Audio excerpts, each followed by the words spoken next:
Hey guys, we are going to take a look at this and see if we can bring it back from the dead. This was traded into local hobby shop that I'm friends with the owner. He asked if I could look at this and see if I could do anything for it, make it run again, just put DC in it if it, or wire it back to DC. So had some attempts at custom weathering here throughout the past. We'll probably see if we can soften that up, make it a little less obvious here towards the end. But first thing first is let's see if we can make it run. Obviously, there's some details, bent, broken handrails, like stuff like that we can fix. It's kind of not a big deal. Looking in here, we have no headlights. Judging by what I see here, this was set up at some point with like a dummy board or even maybe like a DCC board. These are aftermarket soldered, I can tell by the way that they look. The good news is, though, is because of this having this metal strip, if that's what you want to call it, up the side, that means that this is newer and I don't need to go in and isolate it myself, and it's probably already self-isolated. So that's a good thing. We got truck wire, but not a truck wire. So, that side doesn't have one either, but truck wire here for sure. Most likely for DC, these three are going to go together. The other side, right-hand side of truck, is going to come up, hooked to the positive of the motor, and we'll throw a couple bulbs in there too. Yeah, we're going to have to pull that completely apart, I think, in order to find out what's going on with the truck. Oh, this is an Atlas. All right. Let me get the couplers off, because when I get the couplers off, with this being an Atlas, you can see that I should be able to lift off the walkway on this, which will help kind of clear up some room. And I'll take a look at that. We'll pull the weights off and start getting our way down towards the trucks so that we can figure out wiring. All right, so that's off, couplers, trucks. One thing that I kind of got in the habit of is anytime I'm working on stuff, you'll see me lay things basically head end to tail end, left to right, like this. That way I kind of keep track of like if there's random parts or things like that. So anyways, first thing that I see, we do have a truck wire and a truck wire. So that's good news because it means that we can probably attach to something. We're going to get these trucks dismounted and put in here. The motor spins nicely. You can see me doing that. We're still going to do like the normal lube and maintenance. I mean, I don't see any grease in here at all when you look inside these worm gears, which means that there's probably not any grease underneath when we get to that as well. So we'll worry about that when we put it back together.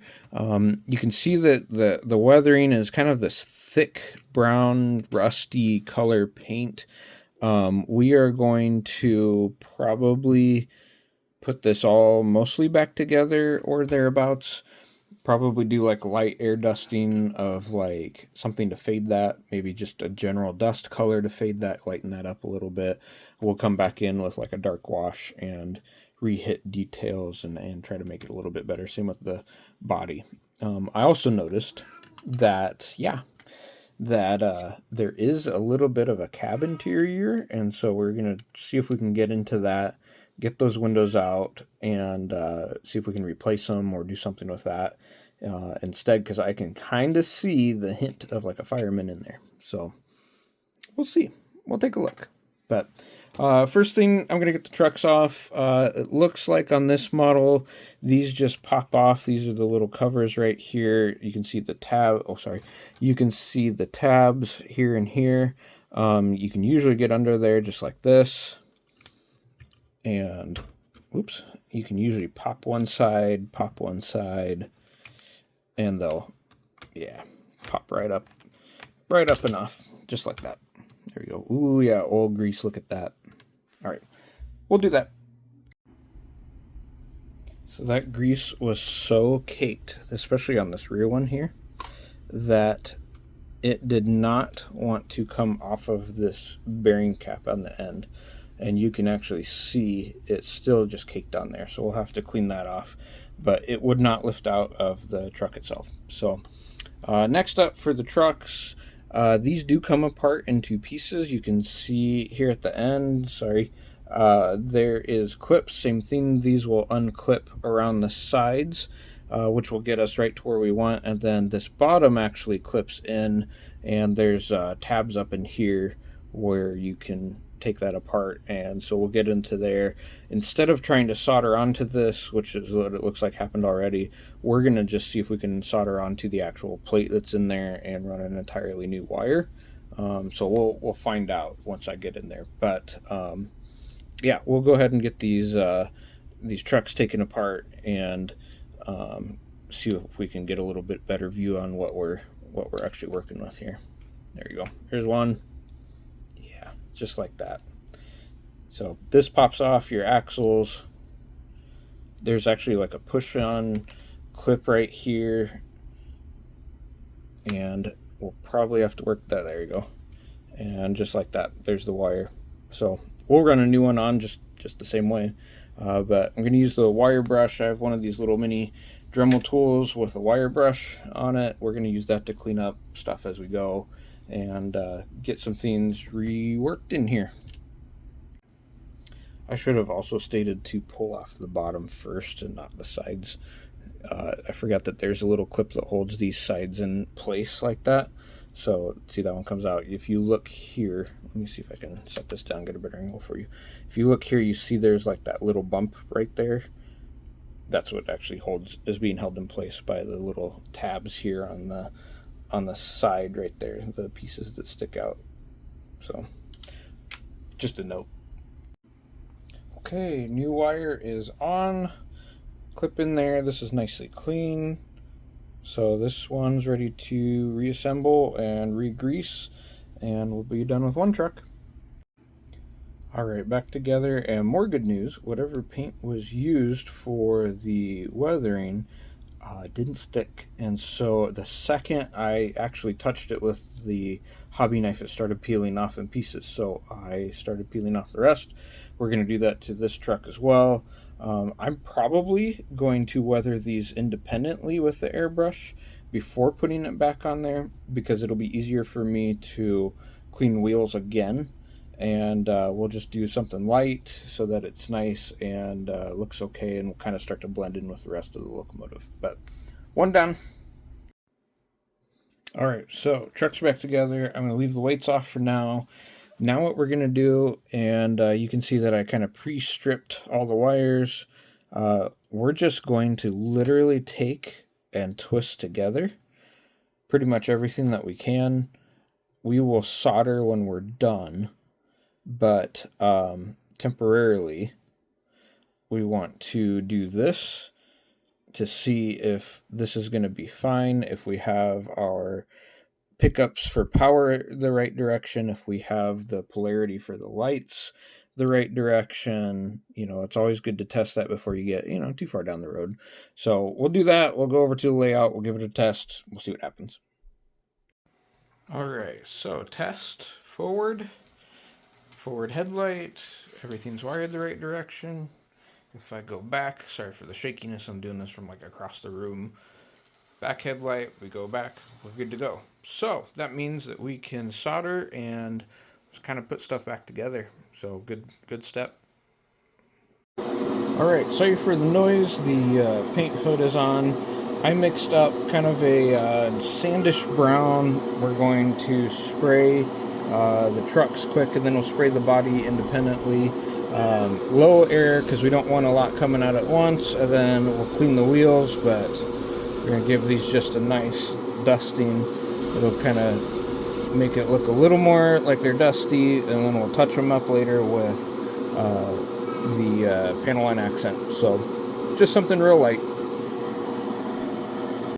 Alright, for the body, we're going to hit more towards the bottom. I'm actually going to use my fingers just to cover the logos a little bit. See if we can kind of fade in some of the kind of globs of stuff on there. It'll kind of cover that, mask it, dull it down a little bit. I'm going very light on that, and it'll make it look a little bit better. Hit behind the cab. There. Not bad. And I'll touch up the rest. Okay, So last piece of the puzzle, I sprayed the fuel tank and a little bit of the underside of the frame. I could not get the paint off of the fuel tank. It stuck pretty well there, so figured just a quick spray, that'll take care of that. We're going to reassemble the body, the electronics, we'll get it all soldered up. And then before we put, or sorry, the chassis, before we put the body shell back on, like I said, I'm going to try and get this cab off. It does pop out. Atlas cabs are like this, where it has kind of like these multiple pieces, but there are tabs. You can see, like, me lift up on that right there. There are tabs, so we can pop that out and see what we can do about the plastic that's in there, and see if we can replace that, see if we can do something so that that cab is nice and clear again, and we'll actually be able to see, through the windows. And then we'll probably do some light touch-ups here and there just to try and kind of get it a little more uniformed. I wasn't going to spray any on the roof. I ended up spraying some on the roof, though, because the spotting from the clear coat that was sprayed on it was like a rattle can clear coat, and you can kind of see that right there, how it looks like lemon peel, orange peel, whatever you want to call it. Was so bad and so noticeable that I covered it basically with the airbrush. So definitely a dustier, dirtier locomotive than probably what I would intend. But, if you're running a classic locomotive that has had years of use and abuse on a modern layout, it's not bad. So we'll probably add, kind of like his here, we'll probably do like black weathering powders on the roof, around the vents, stuff like that, kind of help tone it down. But we'll get their assembly first, though. Okay, guys, we're going to work on the windows, and I'm going to show you a method that works. The better it works, it really just depends on the amount of effort you put into it. I already did it on this side, which you can see. These two windows, those are, if you want to call them, chemical burned, but they are actually, that had glue on them, and it melted the plastic. Plastic glue melts, and that's how it bonds plastic. So a lot more effort, and I could have fixed that. I didn't feel like putting that amount of effort into this one because this is a significant improvement, and didn't want to sand too much. So I'm going to show you how to do this so that if you ever run into this, you can do it yourself. These were clear coated. They have some clear coat on them. That's why they're cloudy. I apologize, it keeps going out of focus. So what you're going to need, this is 3200 grit sanding paper. This is technically on a sanding sponge. And then I have these from the hobby section at a craft store. These are sanding sponges, 6,000 grit, 8,000 grit, 12,000 grit. And then this is Tamiya Clear X22. So you also need some water. Off camera over here, I have some water. You're going to take, and you want to put a drop of water on. This is called wet sanding. The reason that you want to wet sand is because you will get better results, and it won't be as abrasive. Start with your 3200 grit sandpaper and start sanding. Try your best to go in circles, and you're going to just start working through the clear coat that's on there and any paint that's on there. If you start to run out of water, if it looks like it's drying up, grab another dot of water, throw it on there, and just keep going. Circle motions are best. Keep that in mind. Circle motions are best. Once we get through the 3200 grit sandpaper, and honestly, like if this really isn't cutting it, you could go to 2000. I kind of wouldn't go much coarser than that, or you're going to end up just leaving gouges. But then what you're going to do, still wet, you're going to work from smallest to biggest. So 6,000 grit, and you start doing that. And then 8 and 12. Let me do this a little bit. Put time into this, put some effort into this, stop and pause, take a look and see what it's like. Let me go through that. I'm going to go through each one of these sanding sponges, and we'll take a look. Okay, so the question becomes, how do you know if you're done? So if you look, let me wipe some water off there.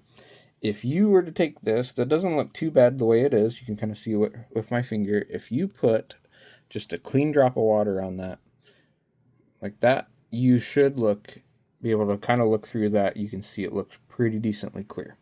That means that you're pretty much done. What we're going to do is dry it. So let me wipe it off here off to the side. And next, we are going to take the X22 clear from Tamiya, and any gloss clear, not flat, not matte, not semi, gloss clear. That's what you want.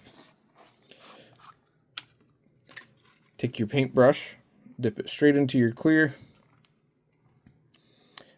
and then just go right on over that. Make sure that you cover your window. You don't need it too thick, but make sure that your window is covered. And there you go. We're going to do the side, and I'll show you what that looks like. There's the before, and when we come back, you'll see the after. All right, not 100% perfect. Kind of like I said, I see some scratches on the backside over here, and yeah, there's a couple spots that aren't the best, but that's okay. This is going to be resold just as a used model anyway, so it will be okay on this one. But night and day difference compared to what it was. So there you have it, ready to stick back in. And like I said, that one just being kind of chemically burned, that's too bad on that one. That's deep, and we can probably fix it if we sand it enough, but that's pretty deep. But there you have it. This is just one way that I do it. It isn't necessarily the right way. There's other ways that use polishing compound, stuff like that, and those all work beautifully too. It's really about, the grits get you a smoother end finish basically, and then the clear coat just kind of helps restore that see-throughness. But it's a way that I use, so it works pretty well. I'm going to put this in a minute. What I'm going to do is probably spray a little bit more black on the roof and probably where the exhaust vents are, just to add in some extra weathering and kind of dull the roof back down from being sandy colored. And then I'm going to actually finish soldering the wires together and reassemble. Alright guys, here we have it back together. The previous owner looks like he broke some tabs underneath that hold the body on, so I got to pick it up basically by grabbing the fuel tank there. But overall not bad. You can see the windows look better. At least you can see the engineered fireman in there now. Added the spray weathering, which kind of dulled everything down a little bit, which I like. Makes it look a little bit better. We'll throw it on the track. I already did a test run of it with the shell off. We're going to throw it on the track with the shell on and make sure that everything runs fine. And if it does, this is good to go and can go back off to the hobby shop to be sold. Not bad, nice and bright in the rear. We'll flip it around here in a second, get a shot from the front.